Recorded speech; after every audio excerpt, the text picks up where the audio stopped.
And we are probably live, I'm gonna assume. Yeah, it Oh, says that okay. we're live. So, Aloha Manga Club. It is your boy Lohali signing in, and today we are joined by one of our biggest guests so far. I am really excited to introduce CJ versus Manga. So, Hi. how are you doing today, CJ? Pretty good, actually. Pretty chill. It's a day after E3 as of this recording, and I am a huge fan of manga. Obviously, that's why I'm here. But I'm still riding the hype of like video games. But so I'm pretty excited, pretty happy to be here. Thank you so much for having me. Really appreciate it. Not a problem. And Jin, how are you doing today? Pretty good.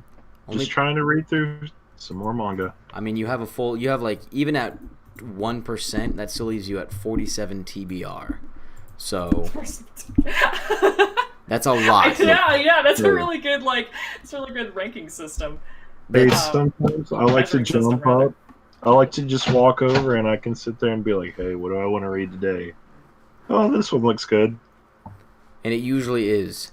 So today with CJ, we're going to be talking about manga, education, and really everything in between because I think she can school us. Trust me, there are going to be a lot more puns ahead because that's like my specialty. I was on a roll today. Excellent. But first, CJ, if you could give us a little bit of a background on why you started collecting manga and what it kind of means to you. Absolutely. So I am 27 years old. I was born in 1991. So I feel like almost like a little bit of an old person online. When in reality, most of my coworkers, most of the people I know who are older than me. And when I look at like YouTube demographics for my channel in particular, I notice I think my highest demographic is like between like 12 to 18, and I'm like, oh gosh, old. But I have a somewhat unique perspective compared to a lot of people on the platform in that I started reading manga about the year 1999. I was really obsessed with animation. Toonami was making big waves on Cartoon Network in the United States. Yeah, yeah, you're fist bumping. And I was super into Dragon Ball Z, Sailor Moon, Pokemon, etc. Even into stuff like Tenchi Muyo. Now that I think about it, I'm like, oh gosh, what was I doing? Who was supervising me? So I was really in particular into Sailor Moon because Sailor Moon had um, unlike most shows at the time, with the exception really of the Powerpuff Girls, it had relatable female characters. Like these female characters were very tropish. Like, their personalities were, the sports one and the mean one and the cute one. But they all had different personalities. They weren't just, the girl. And so I was really into Sailor Moon, and I wanted to be in animation, but unfortunately, an 8-year-old did not have the skills to run her own animation studio, so I instead drew comics. And these comics mostly consisted of me and my friends doing silly things. And my friend came over. I had a kind of rich friend. She went, "Hey, you like comics, don't you?" And I was like, "Yeah." And she's like, "There's a Sailor Moon comic, right?" And I was like, "Go on." And so she brought me over to her house, and I think she had literally all 17 volumes of Sailor Moon that were out at the time. And I was like, oh my gosh, I need this. So I begged my mom. I was like, Mom, I need the Sailor Moon comic. And she was like, well, reading's cool, and I want you to read, so I'll take you to go get this comic. So she took me to Borders, which is this chain in America that no longer exists, unfortunately. And so we ran in there, and I was like, show me where the Sailor Moon comics are to like the nearest person working there. And they had no idea what I was talking about. So eventually they figured out, oh, the comics are over here. And I don't know if you guys have been into like a retail bookstore. Well, actually, of course you guys have been into a retail bookstore lately. But like, so Barnes & Noble is the big bookstore by my area. And if you go to the manga section, not even just the graphic novel section, like the manga section, it's a whole row of manga, like hundreds of volumes, all stacked out, waiting there for you. It looks so pleasant, so wonderful. This shelf that he took me to, it wasn't even one like shelf. It wasn't even one bookshelf. It was 3 shelves on the one bookshelf, and they were mostly empty. And I found Sailor Moon Volume 2 and a somewhat unknown series these days called Saint Tail, and there was a 3rd volume of that. I didn't even get the first volume of either of them. I was just satisfied with that. Like, that was all they had. You're like, we're And fine. it was fine. For an 8-year-old, I was going nuts. And so I fell immediately in love because manga was this way for me to like escape my really busy life. I was a really quiet and shy kid, and so I just really wanted to be alone and just to myself. These days I'm a lot more extroverted, but back then I really needed that quiet and solace. And I noticed too, especially back then, um, those stories oftentimes elaborated more than what their TV versions would, because even with Toonami, there was still censorship. I mean, Sailor Moon's infamous for the cousins thing. Uranus and Neptune had a Yes. had a Yes. romance together, and they were cousins in the English version, and we all knew what they really Just were. like jelly donuts. Just yeah, the jelly, yeah. So I knew that the comics, as I called them, the comics were not censored, but the shows were. So that I kind of felt like I had like a little secret. Um, I wasn't a hardcore manga collector when I was a kid and a teenager. I mostly just got whatever I could get my hands on. I also was a dirty scandalation kid because, unfortunately, as you guys know, that was the only way to stay current on stuff back then. It still wasn't right. I'm not going to try to like advocate myself and be like, "Oh, you were just in doing that," but it was the only way you could read One Piece, Naruto, etc. And but once I hit college, I became more comfortable with my interests, and I was first able to share it with people. The first volume I ever bought, which is actually over here, with my own money, was Clover by Clamp. This is super not very well known series that's totally not finished at all. And my friends were like, "What is that?" And I was like, "This is manga. Behold." I've been hiding this secret from you this whole time. And then once I got a job coming out of college, I just slowly started collecting. It kind of became a thing of, I want to get the volumes I couldn't afford when I was a kid, or I couldn't buy when I was a kid. And then I had all of One Piece, and then I had 3 editions of Sailor Moon, and then 3 I started editions of collecting Sailor Moon. 3 different editions of Sailor Moon, my dude. That sounds like There's- my Harry Potter addiction, right? Yeah. Like I have 2 separate, like the exact same. Even like the first 3 are softback. Actually, the first 2. No, it's the first 3. The first 2 are softback. Yeah. Everything else is hardback, and I have that twice. Wow. Yeah, I mean, that's pretty similar. I got, actually, I brought a little show and tell. This isn't the volume I got, but this is the Tokyo Pop edition of Sailor Moon Volume 2. I ended up rebuying it because I lost the original. So there's the Tokyo Pop edition. There's the Kodansha edition, the second one, the first one they published, and then the new one, the Eternal edition with like colored pages, and it's like $30 if you buy it straight up at the store. Don't do that. Wait for a sale. So yeah, I own 3 different editions. It's pretty crazy. And yeah, I just, that's kind of, it kind of rolled from there, and I started collecting more and more and more. Now I collect more like new releases than I do like older ones. Classics. Yeah, I kind of reached, I don't know what like the crest, kind of reached that point where I'm like, well, where do I go from here? I guess I just collect new stuff now. Yeah, it's been good. It's been good. I talked a lot. My apologies. Oh, hey, no, I would much rather you talk a lot than, because it lets us get to know you. So obviously, Yeah. Sailor Moon, Toonami. By the way, Toonami was absolutely. Rad, man. It was when I was a small child, I would go over to a neighbor's and I would. Sorry about my screen shaking. Have to move my pillow. Very important. It's very, very important because I'm in a new. I'm in the new studio, kind of looking studio. Anyway, I would have to sneak over to a friend's house to watch Toonami, and I would watch Dragon Ball Z and Inuyasha because they were my jam. Nice. Of course, I mean, who doesn't like Inuyasha? I mean, everyone loves gosh. Dragon Ball Z, but I loved Inuyasha. Inuyasha was a terrible time for my parents because I used to sneak out in the middle of the night because Toonami was in the afternoon when I was a kid, and Adult Swim was in the evening, and they'd show anime.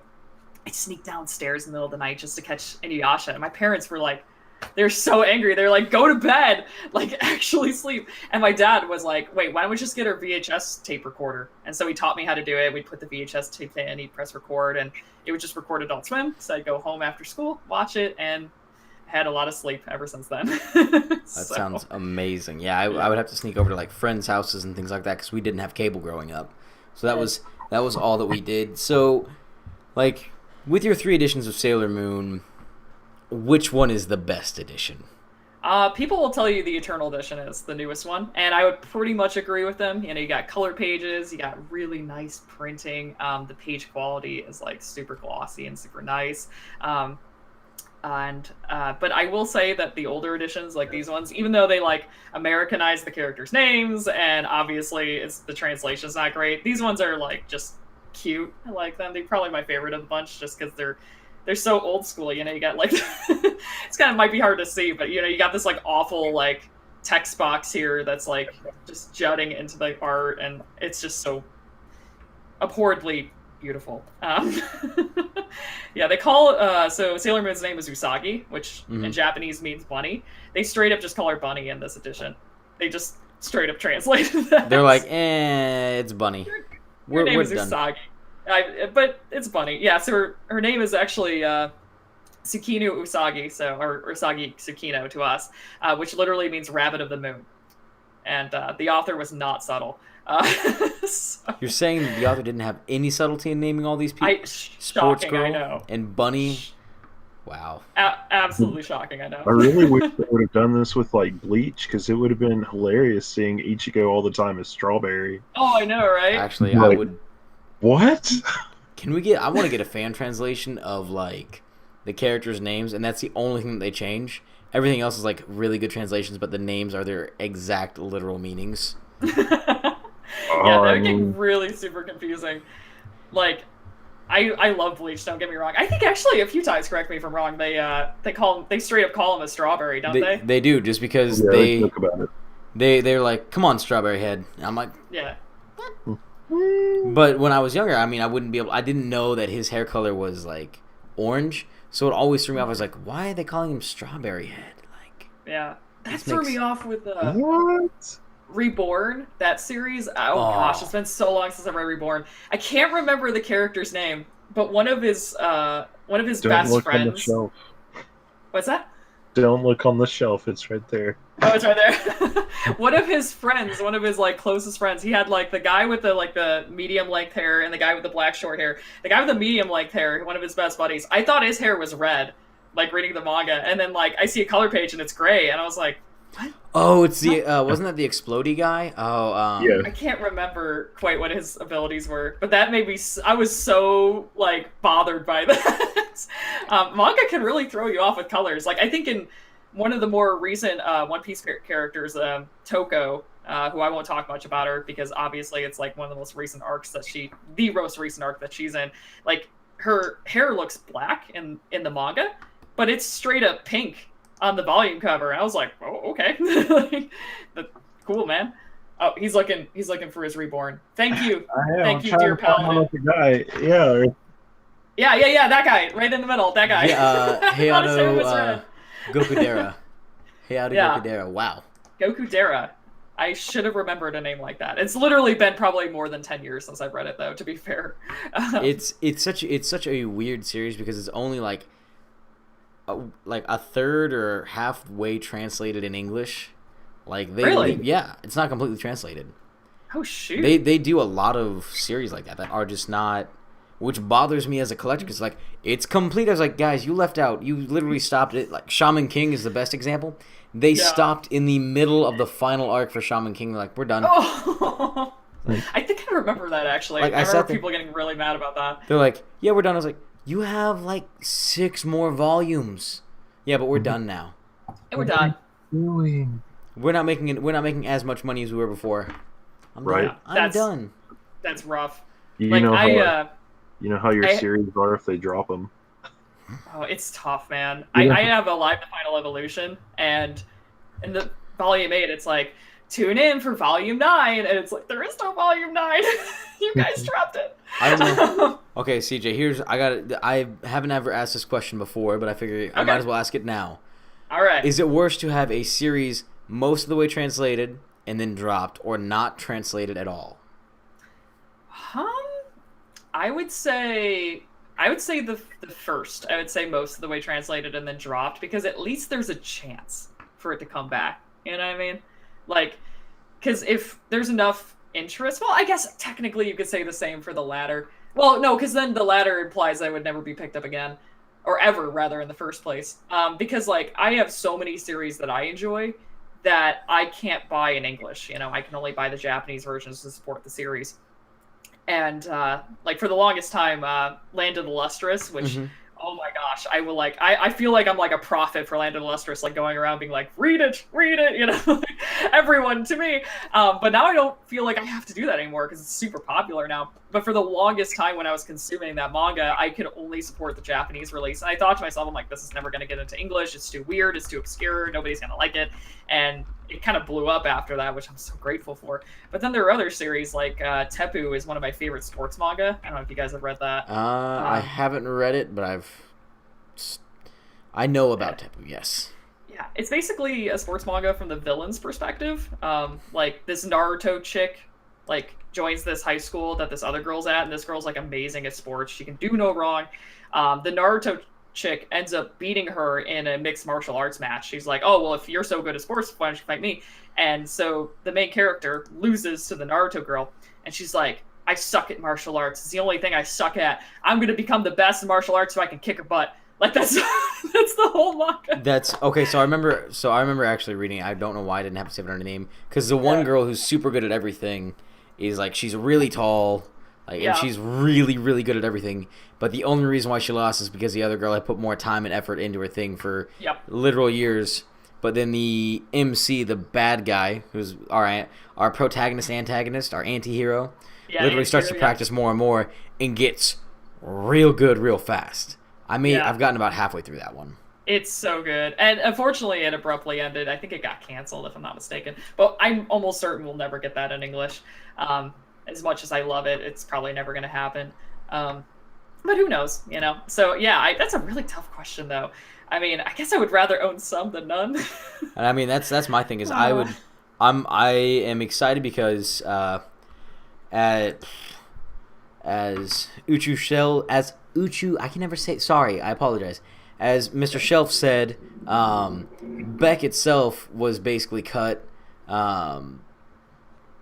early, and I'm happy that I get to have that. Like, I wish that I could have that for Hajime no Ippo. Like, one of my favorite series will never ever be translated into English because it started in like 1987, and it's still ongoing. There's almost, I think we're at 1296 total chapters. Wow. Yeah, it's been going on for a while. Or like Ippo, and like Conan just like duking it out in real time. Just like the authors secretly having like a contest to see who can go the furthest. Oh, it's gonna be a hassle. Man.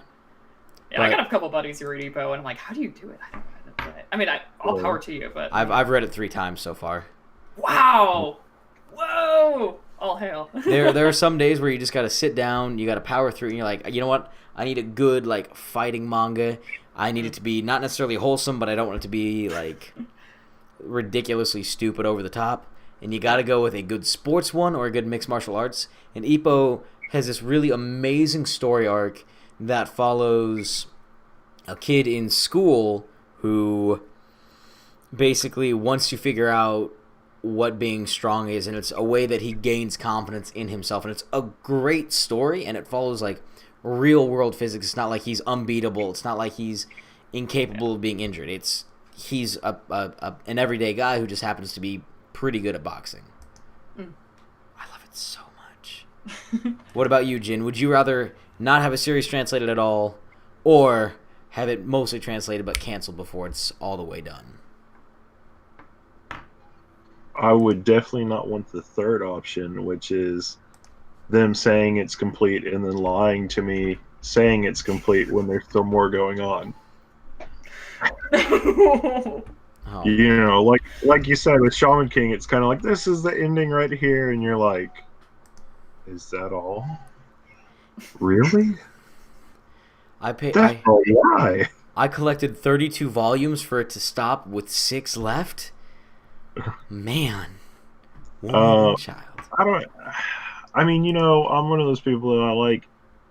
A bunch of the series I have are ones that already did go on hiatus or whatever, and aren't ever going to be complete either. From like Tokyo Pop going under back in the day, or Viz basically saying we don't want these licenses.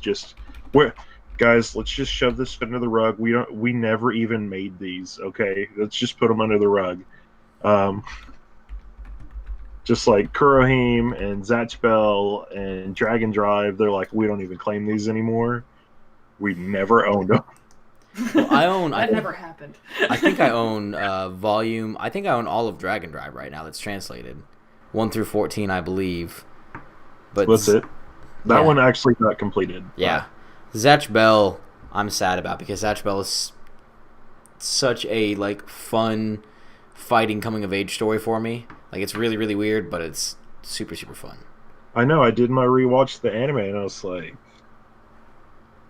I got to that episode, and I was like, we're not even done with the first season yet. Like, come on. Yeah, Zatch Bell's legit. I mean, again, it's been more than 10 years since I've read it, but from what I remember of it, I was shocked at like how cartoony and cute it was, but how serious it could get with some of its themes. All I remember is the duck guy and the guy he had, and they were like dancing. The weird. Like, I always thought that guy was French. I was I like think dancing. because the dub had him be French. I think I could be wrong. Like if they came out and were like he was French, I'd be like, yeah. Yeah, because the anime, Sounds good. the anime I has think they him were as cool, American. because the whole point was they were supposed to beat each other and like fight. So that Yeah. could be. I that could mean, be it. they travel from all over the world. I know because Zatch was originally found in England by the main character's dad, who then shipped him told him to go find his son in Japan, and he hijacked a bird to Japan. Right. Yeah, that sounds like Zatch Bell. Carrying an extremely big yellowtail fish on his back. It's a glorious. It was full gore. Yeah. Oh my goodness. So, I need to ask this very important question. How did you get the idea to mix like manga and education together? And do you think that they can have? I know this seems out of left field for everybody here, but it's been on my mind. If I don't get it off, I'll forget it. So how did you figure out how did you decide to meld manga and education together? And have you noticed like a pretty good benefit from both of them? Interesting. In teaching education, so in other words, when you are studying education to become an educator, they straight up tell you, become the teacher that you needed to be. The philosophy behind that is you can't succeed in matching and like relating to every single student. It's just impossible humanly. If it was possible, we'd be like super geniuses. My weakness, for example, is popular girls. So girls who have, as they say, a lot of clout among their peers. I really have a hard time matching them because I never was one of them. But I really am able to match with boys, in particular like junior high boys, and kind of geekish like outcast girls.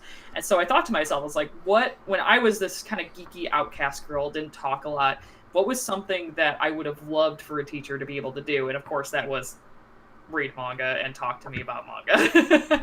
I didn't have any adults in my life who participated in the medium, and I'm sure that's pretty similar with you guys.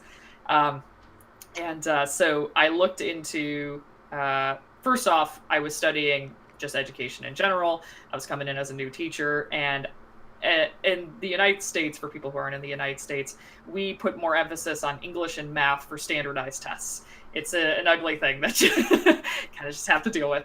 So the students see me more for English and math, well, the math teachers they see also, than they do any other subject throughout the year. So they have a lot of extra English time as a result. And I was reading about this program that you can do where it's basically free reading time. And the students are literally just there to read. There's no quizzes, there's no tests, they're not being tested on the reading. Of course, they do like novels and other things on their own time. And I was like, what if like one day a week during free reading time, I just let them read whatever they wanted? Like, websites, short stories, newspapers, articles, etc. And I was like, and I can put some manga in there too, So that's what got started with Free Read Friday. So I have this huge book cart in my room. I took all the manga in my house that was age appropriate. By the way, little side note, if you ever do this in your own classroom, say goodbye to those volumes. Write them off. They are gone. Because, my favorite thing that kids do that will make manga readers cringe the world over, just, where they just bend and they put stuff on there. My heart. Say goodbye. They are gone. So I had to get a whole new volume of A Silent Voice, the first one, because that one was falling apart. And I talked to them about it too, but they're junior high kids. So, but when I was in junior high, I wouldn't have listened to that. I mean, I never bent a book backwards yeah. because that's a sin. Like my mother would have probably ended my life. I actually double checked to make sure I didn't bend it. You were like, I was like, oh gosh, Yotsuba. But no, yeah, I treated my books with respect too when I was that age, but most kids don't. So that ended up being a way for me to connect with them. I teach 7th graders. It's a rural school, so we teach 7 through 12. So that's 12-year-olds through 18-year-olds. So there's a huge range of kids. I teach 7th graders, and then I also teach freshmen. With the 7th graders, they have Free Read Friday. And then with the freshmen, I teach the pilot chapter of A Silent Voice in my Holocaust unit. So they read the comic Mouse. It's a really brilliant nonfiction comic about a guy basically interviewing his dad about his experiences in the Holocaust. And then they'll read the pilot chapter of Night as sort of like an addition to that. So A Silent Voice, for those who don't know, is about a deaf girl who was bullied at school, and it's from the bully's perspective. So, we're learning about like victimization and what it means to, have power and then to abuse that power. So Silent Voice ties in really, really well, and it also challenges them because they have to read backward, as they say. That's my least favorite word in my classroom is backward. And I always explain to them, like, you're not reading backward, you're reading right to left. That's how their culture reads. And they always complain. They're like, me. I'm like, okay, well, how many of you are Christian? And, hands go up. And I'm like, all right, Christian Bible. It was written from right to left. Deal with it. And they're like, what? And they're like, just deal. But for the first 10 pages, it's a digital copy of it. I actually have little marks showing them how to read. So they're guided for the first 10 pages, and they have to fend for themselves after that. See, but yeah, remember when you had to learn how to read it? You had no one to show you. Oh, yeah. I'm sorry. You had to what? You had to, like, flip through the book and figure out that you were reading the wrong way, then go here and then figure it out. And since you did... Oh, no. You flipped through the very front of it, and you got that one page. Stop. Oh, my gosh. You're I'm trying to reading look... the wrong way. I'm not saying I was a bright child. Yeah, we got the little warning. Read this way, you gosh darn silly billies. I'm not going to say that I was a smart child, because apparently I wasn't. But CJ might understand my pain on this one. As a dirty scan reader myself, every now and then they'd flip the pages around too, and like put the word bubbles in random order, and you're like, so like you'd start reading it the normal way from like right to left, but then like it would actually be left to right because they flipped it on you, but you'd still be reading it the normal way. I was like, they pulled an early Viz on you. Yeah, they did. They pulled a Tokyo Pop on you. And I was like, I'd read and I'd jump back. I was like, this story makes no sense. And I'd be like, wait a second, Lohali, start at the top left, read it like a normal book. I was like, I don't want to. This isn't a normal book. This is a scan. I should be fine. They actually did that. I don't know if they flipped it or if it was originally written that way, but the Tidying Up with Marie Kondo manga that was recently put out here in the States, it's it's left to right. I was shocked by that. I was like, what? Like, it's like, okay, whatever. Like, that kind of confused me at first. But yeah, I noticed with my students, I show them, at the beginning of the year, I teach them how to read manga. I do this quick little lesson, how to follow the panels, etc. It takes them 5 minutes. Literally 5 minutes. I always tell them that too, and it's every single time it takes them 5 minutes, and then once they get over that bump of, okay, this is how I'm reading now, they're fine. A lot of them think like they have to read the words backwards. That's what they honestly think. So, it sounds silly, but they're little kids, and then they're really not little kids, but they're growing young adults, and so a lot of them have never had access to manga, so it's a whole new thing for them. A lot of them consume anime, so it's cool though, because they consume anime, they want to get attached to manga. And then for a lot of my readers who just don't want to read, manga can often be an avenue to then novels and other mediums, which is pretty cool. Which you brought up something that I just noticed. I don't know if you did it on purpose or not. And Jin, let me know if you notice this. But CJ, you just mentioned that a lot of the kids are watching anime now. Have you, like, growing up, not a lot of people around this general time frame, born in like the late 80s, early 90s to mid 90s, there weren't a lot of people watching anime.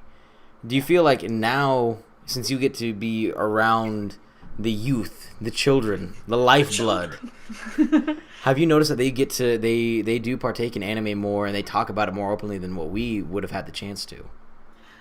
Yeah, I'd say so. I'd say Gen Z is definitely more open to talking about anime. Where like with us, I felt like it was almost like underground. We were like, no, don't tell the others that I watched the anime. Like my first day in a new school in 8th grade, I had to sit next to this goth girl, and she was like super scary looking because I was coming from like goody two shoes Catholic school. And I was like, oh my gosh, this, Satan's next to me. And so the whole time I was terrified that I was going to have to sit next to this girl for months. And she opens up her folder at the end of the class, and what's inside but these poorly printed, taped together Inuyasha pictures. And instantly I connected with her. I was like, oh my gosh, you know the secret thing. You're also one of us. And she was like, that I am. She's like, talk to me at lunch. It was just this instant connection.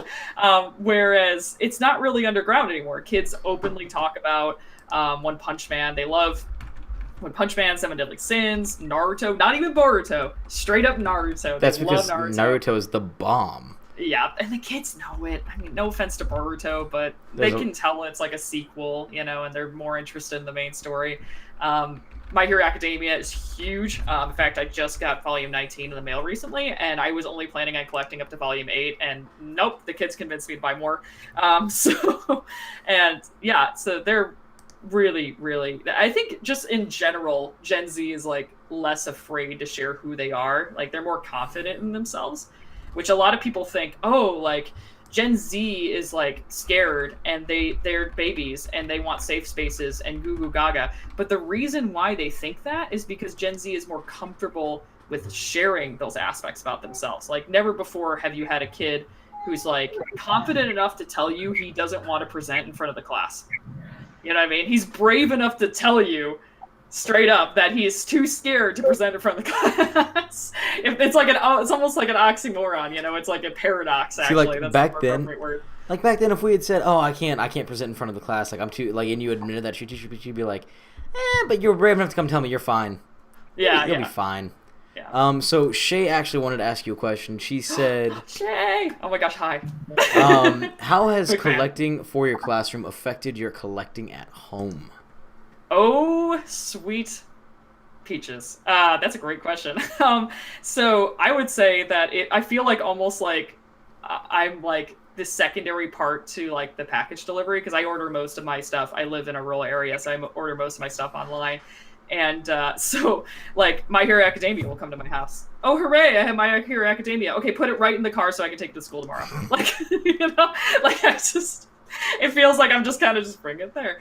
I would say at my house, there's definitely only mature titles or titles that I would not share with my students. So if you come into my house and you see my manga here, you're like, wow, this lady is super sophisticated. And there is not a single Naruto or Bleach or, I don't know, like, I'm trying to think of another one. My Hero Academia, Comic Insight. She only reads these sane and awesome things. No, that's a straight up lie. There's 19 volumes of My Hero Academia at the school. There's like 10 volumes of Naruto, 10 volumes of One Piece, etc. So I would say it's definitely made me absolutely, as I mentioned before, consider buying more age-appropriate manga that I would have never considered before. Actually, more show and tell. I bought Our Dreams at Dusk, actually, for this reason, because a lot of people were ranting and raving about this, about how it's like a really awesome representation of like LGBT communities, and I was like, that's something like I may consider for my shelf, like if it's a good enough representation. And oh my gosh, I might not include this book just because it has themes of suicide, which is pretty touchy with junior high age students. But yeah, like I would have never bought this before. So it's definitely made me think a little bit more critically about the volumes I'm buying, for sure. I think it's more a positive thing than anything else. That's awesome. So, Miss Sophisticated. Yes. What do your sophisticated shelves hold at home? You said age appropriate. You said mature, and that could go mature. That could go Yeah. from anything like Angel Densetsu, which is obviously a slightly more mature manga, to Yeah. something like Monster or 20th Century Boys, that kind of little higher level mystery. Or are we talking something like Ubelblatt or Berserk, that kind of stuff? Oh, Berserk. That's one I'm like, I know I wouldn't like Berserk. I just know I wouldn't. Not that it's bad, but it's just like big sword dude. I'm like, all right, that's not for me, and that's okay. But I would say when I say mature, like I do mean, of course, like adult oriented series, but at the same time, I also mean stuff like Inuyasha, because Inuyasha's got those little, those boobies in it, and I can't have that in my classroom. Gosh darn it. But so I also have stuff like Noragami. Can't put that one in. Attack on Titan. I'm not putting that one in, even though the kids watch the show. I actually have different sections of my house devoted to different kinds of books, like in my living room, because even though I run a channel that people watch on a daily basis sometimes, I still am very shy about manga when it comes to family and friends. So in my living room, I have like the sacred ones, the blessed ones. So I have like Asano Works out there, Urasawa. I have Land of the Lustrous, which is like my God series. I love it. I love God more, but if there was no God, I'd love that more. But I also have Mob Psycho 100 out there, like stuff that I genuinely like adore and want to share with other people. And then in my room, which is this room, I have this shelf here, which is my shonen trash. I'm kidding, I love shonen. But I have like JoJo's Bizarre Adventure, etc. And then over here, I just got like etc. stuff on this wall. Stuff that I just couldn't put in my classroom, like After School Charisma, Ranma Half, which, oh my gosh, Ranma Half is still so good. I'm looking over there. Thank you. Somebody else finally gets the Ranma Half love. Ranma Half, my dude. It it's so good. It's like, I read that when I was younger. I was like, for me, I think Ranma Half is a good intro to like more, and I know it's technically a shonen. Yeah. I know that, and I understand. I know you'll come back at me because she always does, and I love you for this. She's like, excuse me. By the way, hi G, you're amazing. But I think that it's a very good intro into more shoujo-esque style because the artwork is softer. The story is it doesn't focus as much on the fighting. It focuses a little bit more on the relationships, and I think it's a good intro for boys who are like, I'm only shonen. Go like, here, this is a shonen title. Hand it to them. They're like, that was pretty good, and then you just keep bringing them further and further down the shoujo line, which I'm still working the on. The shoujo rabbit hole, just like, oh gosh, yeah. No, Takahashi's like obviously amazing at writing women. Like, she's so good. Obviously, some stuff about her work has aged. In particular, the physical abuse that some of the characters deal on each other. Like, Ranma will mess up and Akane will just straight up like slap him or punch him, and I'm like, yo, like, ooh, that's and I get it. It was of the times, and I try never to judge a manga by its time, because I feel like the manga I enjoy today is going to be judged in the future for things that, obviously we living in our current time don't even know is, bad. So, but no, Ranma Half is, oh my gosh. And my favorite part about it is that the jokes just keep building. Like, they don't stop. Like, they just keep, like, evolving over time. Like, Ryoga was one of my favorite characters. He turns into a pig. Haha, it's funny. He turns into a little baby pig. And then, oh, well, now he's a baby pig who's Akane's pet as well. And, oh, Akane doesn't know that he's the baby pig, but Ranma does. And so does everybody else. And oh, now Ryoga likes this one lady who also is a really big fan of pigs. It's like, it just keeps like building and building and building. And I just love that about it. And every time I reread it, which I reread it about once every 2 to 3 years, I just adore the entire way through. It's so fun. I just love it. Jin, if you can hear me, you have Ranma Half, don't you? I don't. What? Is that another series that I own that you don't? Oh I never got to start collecting it yet. It's like the Holy Grail. We found the series he doesn't have. I have 3, even though I only have like 500 plus, like I still have like 3 or 4 series that Jin does not own. Wow. Ranma. I think that Ranma, okay. Rave Master. Rave Master, I love Hiro Mashima. I don't know why, like, Rave Master was such a fun series, and honestly, the first half of Fairy Tail, as much as I will knock Fairy Tail for the ending, and the friendship abilities, like it was still a fun read. And his new series, if you haven't gotten the chance to read it, Eden's Zero, is amazing. Like hands down, hands up, whatever you want to call it. Like if you don't get to read it, take the opportunity. I mean, Jin, do you own Eden Zero right now? Yeah, I just got the 4th one in. Yeah, that's what I thought. Yeah, and so everyone else owns it except for the guy who was reviewing it for 36 plus chapters. Don't know how that happened. Right? Yeah, I mean, dude, Fairy Tail has. I'll give this to Fairy Tail. I don't like Fairy Tail for the same reasons you did. Started off really strong, and kind of just flopped toward the end. I will say the world of Fairy Tail though is really good. Like the world building is awesome. His world building ability is off the charts. Like if he were to get somebody that was like, here, this is how the story's going to go, and let him just draw it. Maybe he just planned it out because the ending was phenomenal. the whole other nation that you didn't know about. The other pure magic continent. The Spriggan 12 with like the mega wizards on it, and you're like, how do you get bigger wizards? I was like, your wizards literally exploded Like the wizards that you were fighting before this could explode mountains. Like this doesn't even make sense. This is Mashima, calm down. The one evil guy. Calm yourself. The one evil guy that was in love with like the first master or whatever. Zareth. Oh, yeah. And he's like the leader of them, and he's secretly like number 13, but it's like everybody that he's recruited, and you're like, this is like crazy magic, like crazy. Yeah, and actually, Base has a good point, and it's something that I neglect to mention whenever we talk about Fairy Tail and Hiro Mashima. But the reason why he actually created it was because Rave Master was such a dark, heavy series. He needed something to be a little bit lighter, a little bit more fun, and so he created this whole world of Fairy Tail, and he's like, okay, this is how it's going to be. And then the editors were like, man, this is a hit. You got to keep going no matter how much you want to do it. Just, you can't end it yet. Yeah. So and even now, he has Fairy Tail 100 Year Quest, which he handed off to one of his assistants, and myself, and if any of you remember her, Manga Fairy, we had a discussion about it one time.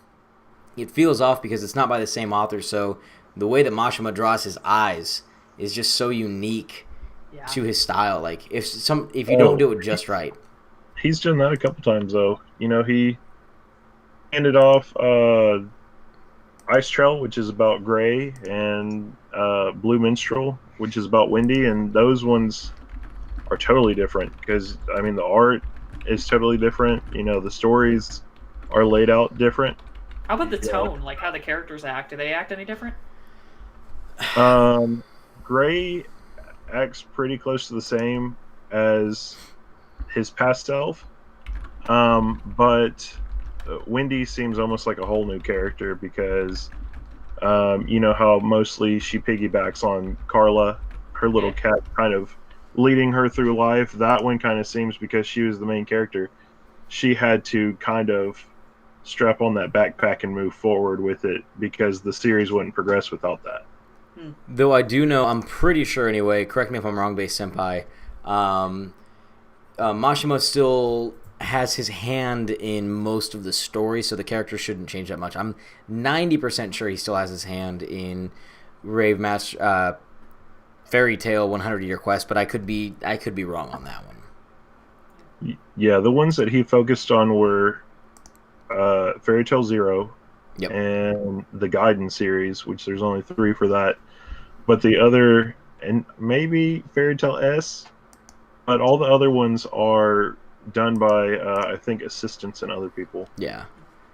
It's, like I said, I love Rave Master. And for a while there, I did have Initial D and you did not, correct? I still don't have Initial D. There we go. Those are my 3 series, CJ, that I have. Yeah.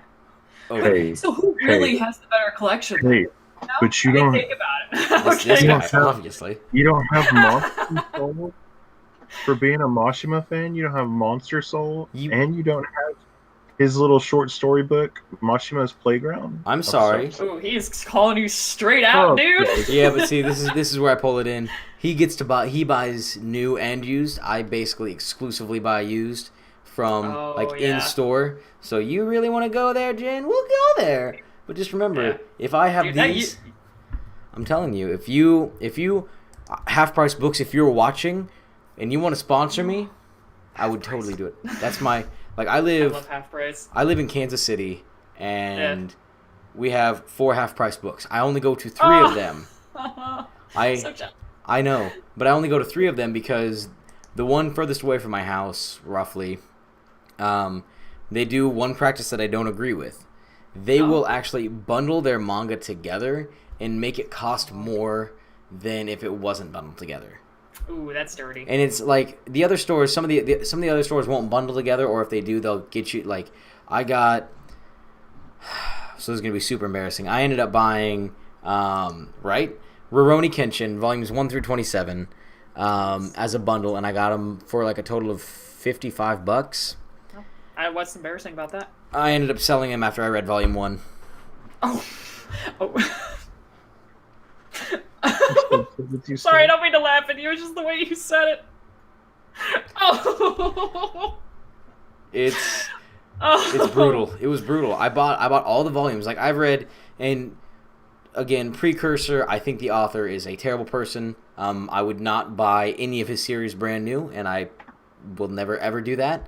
That's how you do it. You vote with your wallet. You know? Exactly. It doesn't mean that I can't separate the artist from the art. So I like Buso Rankin. I thought Buso Rankin was a lot of fun. I was like, oh, cool. I read this. Rurouni Kenshin's supposed to be amazing. I read book 1. I was like, this is so dull. Yeah, I get you.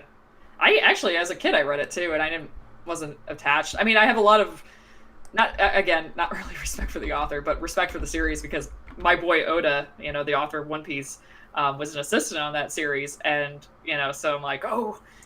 Here's where he learned his craft. And so I respect it for that reason. But you won't see me, frolicking to the bookstore anytime soon to be picking up editions of that. No.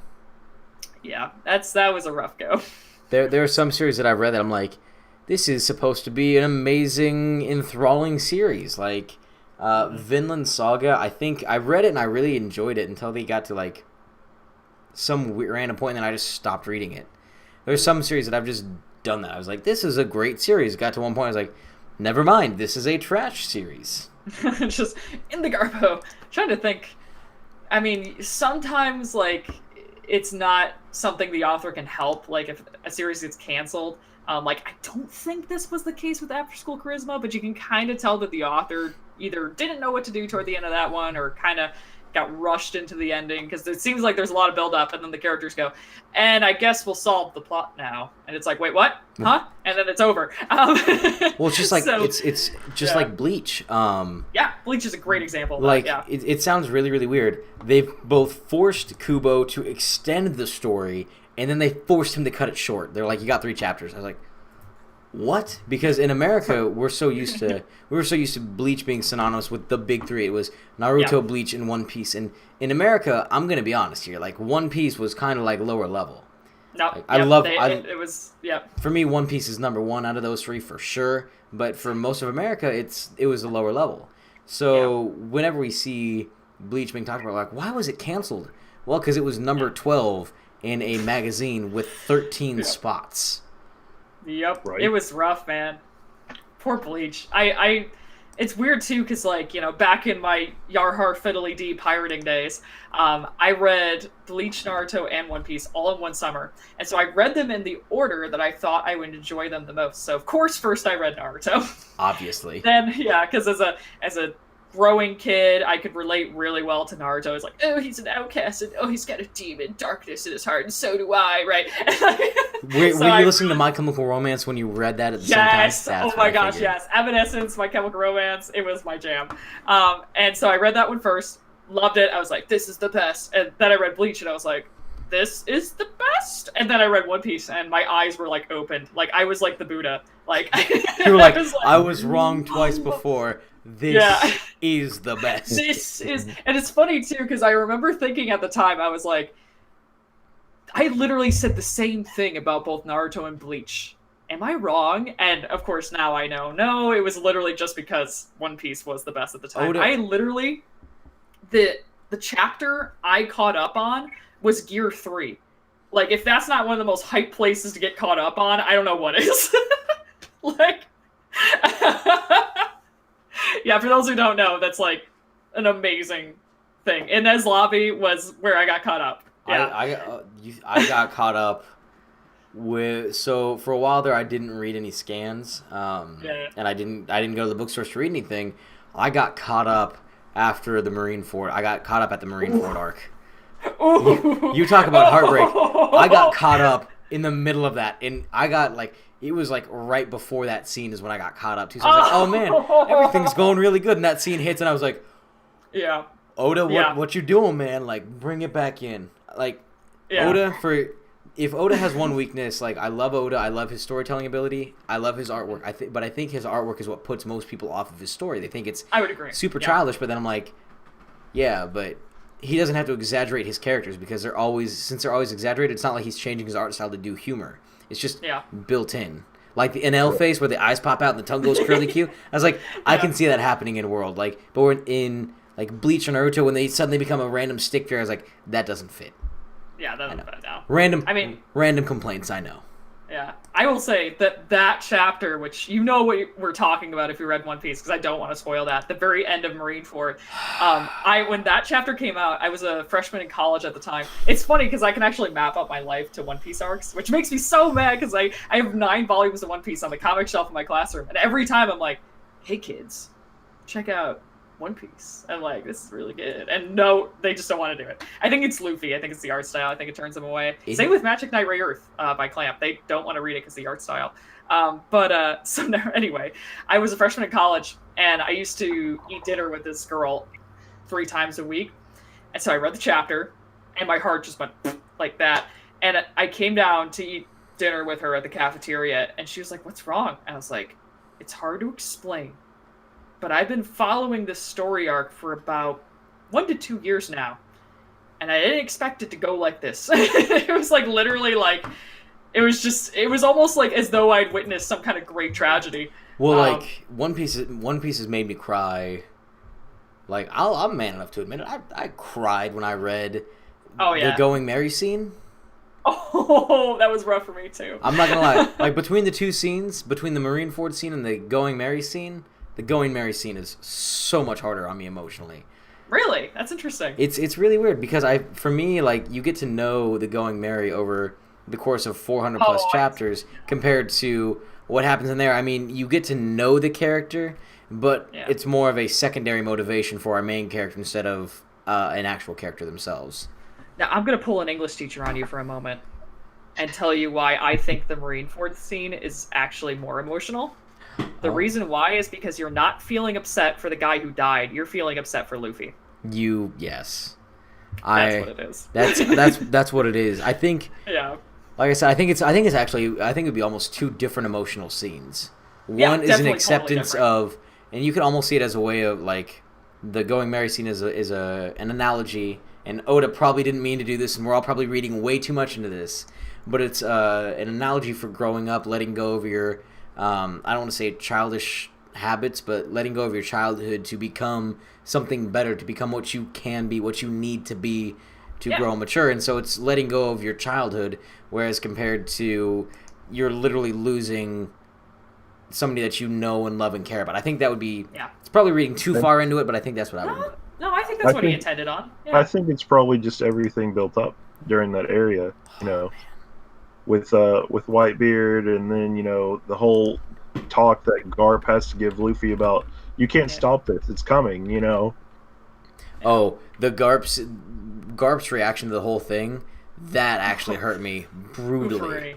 Because he spoilers, everybody. I'm doing my best to avoid spoilers, but we have to talk spoilers. We're going into it. Oh, it's happening. And it's not going to be huge spoilers, but Garp was basically said straight up, every single time that he's encountered Luffy, every single time that he's encountered Ace, Luffy, like the people that know them, he said, they're my grandchildren. I love them to death. I tried to raise them the way that I think they should be, but I'm also not going to Shay, stop save them. yourself. Shay. she's like, spoilers. Ah! Here, Shay, when I put down my hand, spoilers are gone. Okay. I'll sacrifice for you. Give us like 30 seconds. I just need to finish this thought. Yeah. For Garp, he let them experience life on their own. And for him, the decision that he made, again, I'm not going to get too spoilery, the decision that he made was him saying, I accept this, like, I'm not happy about it, and I'm going to fulfill your wishes because I love you, even though you could tell it, like, emotionally crushed him. Oh, he was like, I love you, and I respect your decision. And honestly, that's a great grandparent right there. He knows. I was about to say, that's a solid parent, straight up. He's like, except when he abandons them to the jungle, but whatever. But he also couldn't raise. I take a look at it like this. He couldn't raise them, and he knew that if he left them alone, they would be threatened because of parents. Yeah. Anyway, yeah. Spoilers. Spoilers down. I wanna point out this thing in the chat. No, I totally agree. Base Senpai. Oh, sorry. Continue. This is a side note. No, yeah. I mean, I totally agree with that because like how their parents all were like part of the rebellion, and I feel like Garp was already like, you guys are already going to learn this from your parents or whatever. Let me show you the opposite side, and then you guys do what you want to do. Yeah, I think it's just in the blood of D. Like, that's kind of the world that it is. It's either you're a Marine or you're part of the rebellion, or you're a pirate, Yeah. Or you just some hapless merchant who just gets caught up in the middle of things. You're that unfortunate cabbage salesman. Yeah, I was going to say the cabbage guy from Avatar. I just got to point out this comment for Base Senpai because he totally nailed this. He was like, Pain Arc and Naruto, Aizen and Bleach, and Marineford and One Piece all happening at the same time. I totally forgot about that. That was so tough, like, emotionally. And that really was when all three of those series were just really kicking butt. Like, gosh, that was a really good time for manga. I mean, terrible time for manga in the United States, like, publishing-wise. Oh, but, I mean, literally, actually, I was just thinking about this earlier today. Literally at the time that chapter we were just talking about came out, there was only up to volume 23 One Piece published. That was it. Like, Viz was really not doing much on that front. And then they were like, oh, by the way, we should probably publish the rest of those volumes. So because let's do it. I think they realized, they were like, man, Japan loves this. I wonder if America could get on board. And America got on board again. Nope, sorry. It's all good. Yeah. But yeah, Gosh. One Piece is so good. Have you been following currently, by the way? Oh, yeah. Yeah, I'm subscribed to the Shonen Jump app. I have all of One Piece on my Are shelf. you at 90 yet? I'm sorry, what's that? Oh, he's talking behind him. Oh. Are you at 90 yet? I am. She'd be beyond 90. Dude, I'd be in the sacred Shonen Jump app world with the weekly chapters. I've been that way since I was 14. Made me think about it. I had to pull up Volume 0 and see if One Piece was in it. And it is. Yes, of course it is. One Piece is in Volume 0 of the OG monthly Shonen Jump. Wow. Yeah, this is like the first thing that was published. Like, hey guys, this is our tester. This is our tester. Hey, will people enjoy this? Do people like mangoes? Actually, I have man. I wonder if you have this volume. Let me get it really quick. My Shonen Trash Shelf. This is one of my favorite volumes I own. It's the Bobo like test volume that they put out. Oh, I had that in my hands for a little while. Like, I didn't buy it, but I had it in my hands. It's super weird. Like, I heard rumors. I don't know if this is true. So they published 1 through 5 of this series. It's not 1 through 5. It's actually volumes 11 through 15. And I heard a rumor, although I cannot confirm this if this is the case, that the author just didn't like his art in volumes 1 through 10, so he just begged them to publish from that point on. And I'm like, why? I don't understand. But yeah, this literally just covers like one arc in the manga. It's like has no number on it. It's really strange, but it's fun. Like, they did a good job with it. And it's got an appearance from Yugi from Yu-Gi-Oh at the end, so it's a really fun time. I have the 1 through 5 of that series, and when I was reading, I was like, there's something different about this. This is not what happened. And so I had to go back and find, you can't see it, but I have every paperback copy of Shonen Jump magazine. Oh, that is so rad. And I'm so jealous. I had to go back and reread. I had to go back and look through all of it and be like, where is it? Where is it? And I finally found it where they started Bobobo, and I was like, this is totally different. What did When did they? they? What did they? What chapter did they start on? Just out of curiosity, if you remember. The first one, The very first one. Okay. Oh, and I'm so jealous. then they picked it up, and it was kind of like Bobobo 1 through 5. You know what's This really is 1 crazy? through 5. They did for Shonen Jump Monthly for the Dragon Ball Z series. So they had a few different things that like you wouldn't normally get to read. They had wasn't it Beelzebub? Not the Demon Child Beelzebub, but like the desert one, Desert Punk. What was that? Sandland. Sandland. Thank you. They had Yeah, Sandland, which is something that you wouldn't normally get to read in America. But they Who's also in that? started at the very beginning of the Cell Saga for Dragon Ball Z, Oh yeah, I do. I actually do remember that. which, not gonna lie, when Gohan went Super Saiyan 2, that was my top one most hype moment in Shonen Jump ever. Yeah. I just have to tell Mine's you, probably just everything dealing with Soga King and as Lobby. I love Usopp.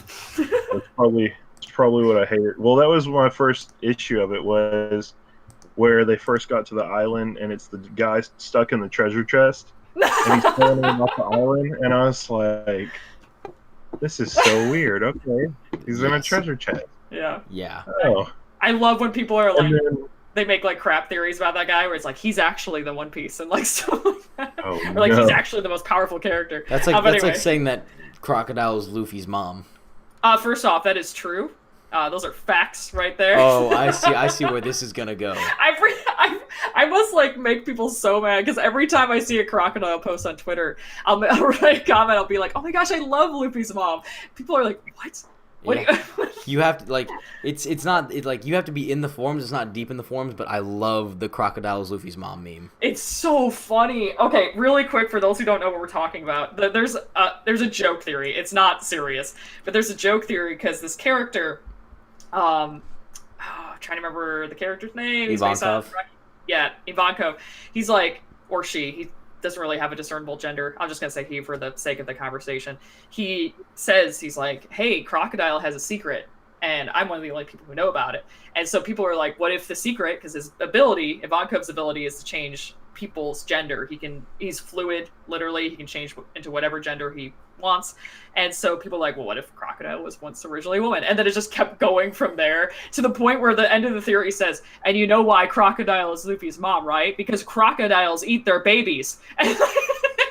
Oh no. It's the dumbest theory ever. It's so great.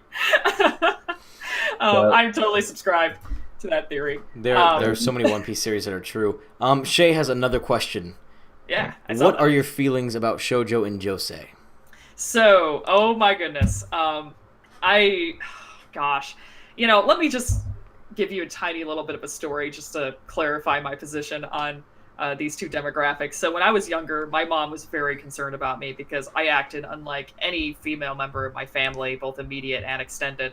So for about a brief 2-year stint, about once every 1 to 2 months, my mom would drag me to our local movie theater to watch a chick flick film because she was concerned that I wasn't womanly enough. So I love my mom. I'm glad she tried. There are some that I like, and then there's others that I don't. So I tend to like the ones that are based in comedy. I tend not to like the ones that are based in romance, which unfortunately, and I don't mean this like unfortunately, like for for all of us. I mean, unfortunately for me, that tends to be a lot of them.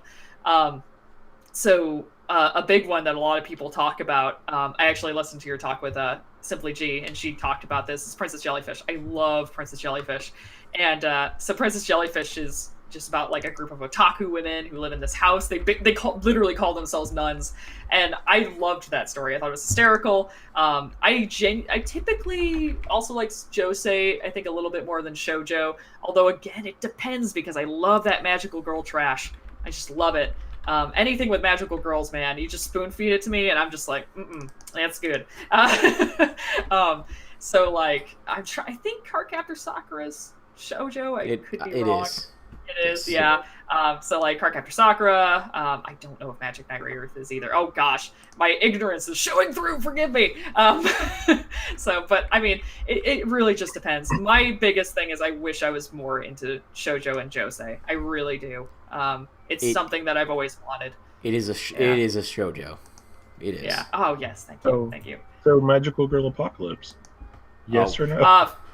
I was actually gonna make a video about that. I was like, I'm gonna prove why Magical Girl Apocalypse is not a true magical girl thing. And then I started looking up information about it. I was like, no, this is a story about magical girls. Like, It's the creatures in the story are not magical girls, but there are magical girls in Magical Girl Apocalypse, so I can't not call it a magical girl series because technically it is. I mean, technically, you're an English teacher. You should live on technicalities. That's what me and Lo Hali had to talk about before. He's like, "Do you like Apocalypse?" I said, "No." Yeah.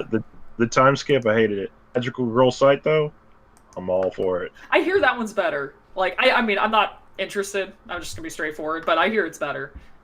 It's better. Load. I love dark magical girl stuff. Like, oh gosh, I always say Madoka. That's not how you say it. Madoka. I love Madoka. And Sailor Moon is actually pretty dark. A lot of people don't realize that. The author kind of went unhinged for the final arc. Features one of my favorite characters, Sailor Galaxia, who kills whoever she wants, including, and I'm not going to say which characters, but including some of Sailor Moon's friends. Just straight up murders them. And so a lot of people don't realize, like, Sailor Moon's got some dark elements to it too. Gore in several parts of the manga. So yeah, I mean, I think I've always been just attached to, like, you know, that kind of subgenre of a genre. Gosh, I don't know why I'm so attached to it either. It's kind of interesting. Oh my gosh, Shay, yes, please send me those recs, please. I need it. I like so Chobits is seinen, but oh my gosh, I love Chobits. That's probably my favorite, like, romance-ish series. I really enjoyed My Love Story as well. Kaguya-sama Love is War, that one's shonen, but I liked that for the time being. I didn't go past volume 5 though. I'm confused how Chobits just doesn't even look like a regular seinen series. Oh, have you read it? I have not. That's why. It's okay. I keep my channel PG, so I'm gonna keep this PG too. So I'm gonna keep this very vague. So the story is about a guy who he lives in a world where computers are humanoid. So, like, your computer is a humanoid person, and you talk to it, and it reads you your emails. You can see where I'm going, right? Yeah, I get where this is going. All right. Yeah. Okay. I think that's all I need to say. All right. So this is like the Joaquin Phoenix movie Her. Yeah, actually, very much so. But I like it in that it's not. There are some immature moments with it where, you know, people do talk about, like, you know, what they do with the robots, and but it actually, believe it or not, like, the themes of the series are very mature when it comes to sex and sexuality. Like, I was actually quite taken back, and I read that series, gosh, when I was like 13. So it was like, and it affected the way that I viewed romance in a positive way. So I'm actually very grateful toward it. Yeah, it's very much, even though I'm going to say it this way, no spoilers, but you think of the computers as objects in the beginning of the series, and then by the end, they are people. So, like, it's all about, like, objectification in a literal sense. It's really quite interesting.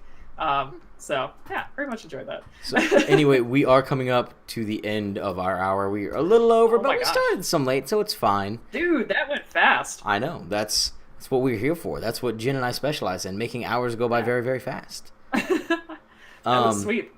So is there anything that you want to add to this conversation? I know we've been kind of all over the board. We didn't really have a set thing, but I knew that today, since you were on the Alonzi podcast, that he's very street. He knows what he wants to talk about, and he's gonna go in and talk about it. And so I wanted to give you so rad. I wanted to give you the chance to just explore any topic, any and all topics. Yeah.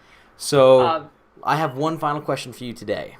Excellent. If you could recommend any manga to somebody to read, any manga, it doesn't matter how you read it or how you got your hands on it.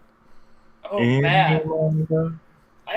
Are you sure? I am 100% sure. Well, you know what? I'm just gonna go on with Land of the Lustrous. Like, it's more popular today. Land of the Lustrous is I've heard some people call it the manga version of Steven Universe. I would not call it that at all. Literally, the only similarities is that some of the characters are gems. It says it on the back cover. Oh, you're right, it does! It does. Oh, no. I mean, no offense to Steven Universe. That's a fine series. I would not compare those two. They're very I different. did not get to tell you that.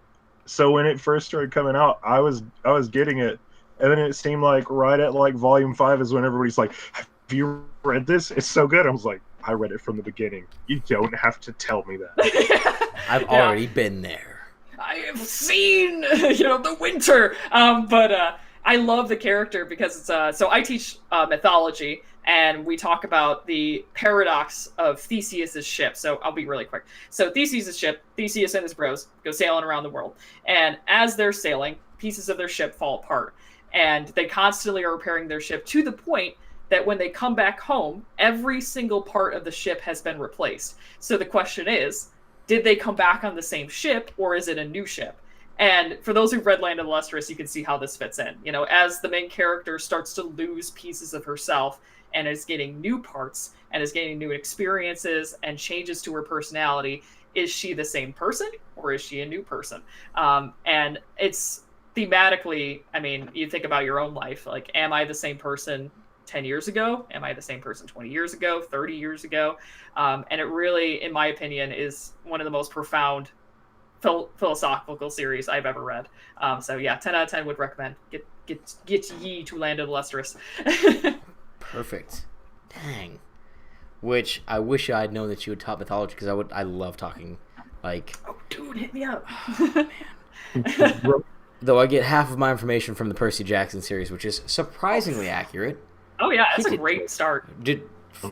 Side note, if any of y'all want to read the Percy Jackson series, they make the gods actually seem like Greek gods because they're not infallible. They're fallible beings. Anyway, enough ranting and raving. Graves, anything that you want to add to this evening's conversation? Not really. Business cards should come in next Tuesday. Hopefully I'll get to show those off on our show next Wednesday. And what videos do you have coming out, Jin? Anything exciting new? I have some more Manga Vault videos, which is anything that's not on my shelves currently. I have it in like a comic book box to save on some room. I have probably 7 more of those to make. And just a bunch of stuff. Trying to get the video count, so if you guys will stick with me here and there. Sometimes, I know last week we blew up on some pop videos. I still have like 12 more of those to put out. But I'm trying to further my video count as well as grow my sub count, because did you tell them about, well, we didn't even bring it up. Did you tell them about the thing we talked about yesterday? Not yet. Okay. Where are you going to? I think we can hold off for a little bit longer. Well then I'll tell them the plan for the other one then. All right. So anyway, me and Lily have been talking about sponsorship, and Right Stuff wants our counts for subs and videos, and between a lot of people, I have more videos than a lot of people in the community. I think I'm almost at 500 videos put out. And I'm trying to that level and make sure that I have that when I go back and ask Right Stuff to sponsor us for giveaways and whatnot, that we have a good tray of wine and meat and cheese to offer them instead of a sandwich or something, So absolutely, that's legit. We're all keep excited. Up the good work. We are all excited. And obviously, CJ, do you have anything big coming out? Is there anything that you want the community to know? Well, it is summertime for me. I am a teacher, and typically, that's when I stopped making videos regularly, was when I became a teacher. It's really tough, American teachers. We have a big workload. So you may see something coming out soon. It really just depends on what I'm doing. I'm constantly doing manga pickups every 2 to 3 months, though. So stay tuned for that. Yeah. Awesome. And hey, I had to ask you something too, CJ. Yes. Do you secretly have another job where you're Lady Thor? First off, that's a secret. Secondly, No, I actually have Lady Thor on the comic book shelf in the classroom. The kids always go for regular Thor. They never go for Lady Thor, which I find to be quite interesting. But anyway, no, that's my Mjolnir is precious to me. Which no, would I can't actually lift tie it back. there forever. That would tie back into the mythology thing. Oh yeah, Right. yeah, Norse mythology at least. Yeah. No, yeah. I wish, but no. All right. CJ, thank you so much for being on. I really enjoyed this conversation. I think we got to know each other pretty darn well. So for everyone who knows me, obviously you know where to find me because you're here as it stands. Next week we have Lita Kino on again at 8 o'clock. Oh my gosh. Right. I'm sorry, I got really excited. And I love her. Next week is super extra special because it is going to be a double Manga Club week. So on Saturday, we're going to be having On the Shelf talking manga in the UK versus manga in the US. So be excited, be upfront, and be ready. And then my most recent video is going to be... there it is. It's going to be a conversation on Beck and why I love that manga. So you can say I'm pretty excited. I'm pretty excited. Yeah, I'd say as much. And in 2 weeks, we're going to have some pretty cool things to announce. But anyway, CJ, thank you so much for being on. For everyone new and old, welcome and welcome back. It's your boy Lohali, and I will see you next video. Bye.